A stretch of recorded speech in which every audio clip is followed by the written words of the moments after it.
The U.S. economy is a vast, complex entity with more than 100 million workers employed by millions of companies, producing millions of different goods and services.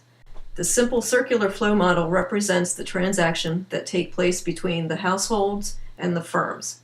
GDP is the total value of all final goods and services produced in a year.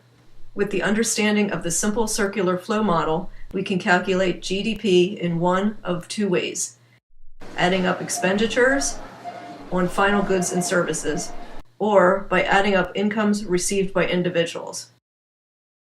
Let's assume that this holiday season households will spend all of their income, and businesses will continue to produce at their current level of production. In an ideal economy, all goods and services produced will be sold. The simple circular flow model omits a number of real-world complications. In order to gain a true understanding of how the economy works, it is time to introduce some complexities into our simple circular flow model. One obvious complication is that households do not have to spend all of their income. They may, for a variety of reasons, decide to save part of their income. Household savings creates a leakage. A leakage is when money leaves the household and does not directly go to the firm. If households decide to save part of their income, spending will no longer be sufficient to purchase all of the goods and services. Businesses will react to the increase of inventories by reducing their prices or reducing their output. If spending is not sufficient to purchase all the goods and services produced by the firm, output will fall and unemployment will increase. So what happens to the savings? Where does it go? And when will it return to the economy? In order to understand what happens to savings, we must add the financial market. The financial market consists of many banks, and this is where most of the savings will end up. Banks will use that savings to make loans to firms. Firms borrow money in order to build capital goods like factories. The purchase or building of capital goods by a firm is called investment. Investment is considered an injection into the circular flow of spending. An injection is when money comes back into the circular flow by the way of the firm. There are other leakages and injections in the economy that need to be considered. Before households can decide how much to save or spend, they must pay taxes. Since taxes are paid to the government and do not go directly to the firm, taxes are considered a leakage. Taxes allow the government to spend money on goods and services like the hiring of firefighters and the building of fire stations. Government spending is another injection into the circular flow.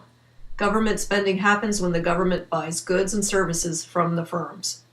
Without taxes, the government would not be able to buy goods and services. In order to understand the last leakage and injection, we must add the foreign market. Households may choose to buy foreign goods or imports.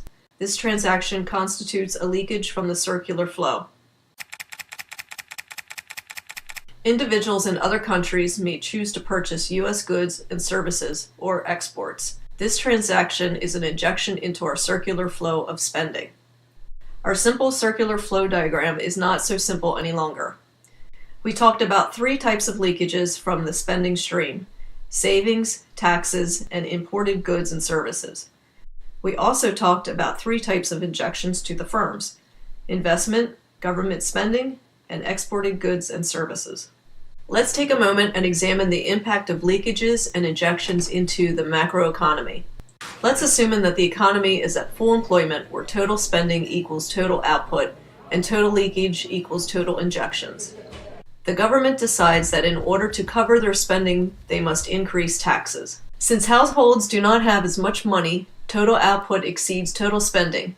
Therefore, leakages exceed injections, real GDP and employment will fall, and the economy would fall into a recession. Let's assume the economy is at full employment and businesses are making huge profits. Businesses decide to take those profits and invest in the future by building factories and investing in new equipment.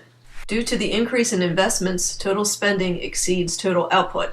Injections exceed leakages. Since the output of goods and services cannot be produced as quickly, the increased spending will increase prices. Too much spending causes inflation, and too little spending causes a recession. This is why it is so important for government to monitor the economy.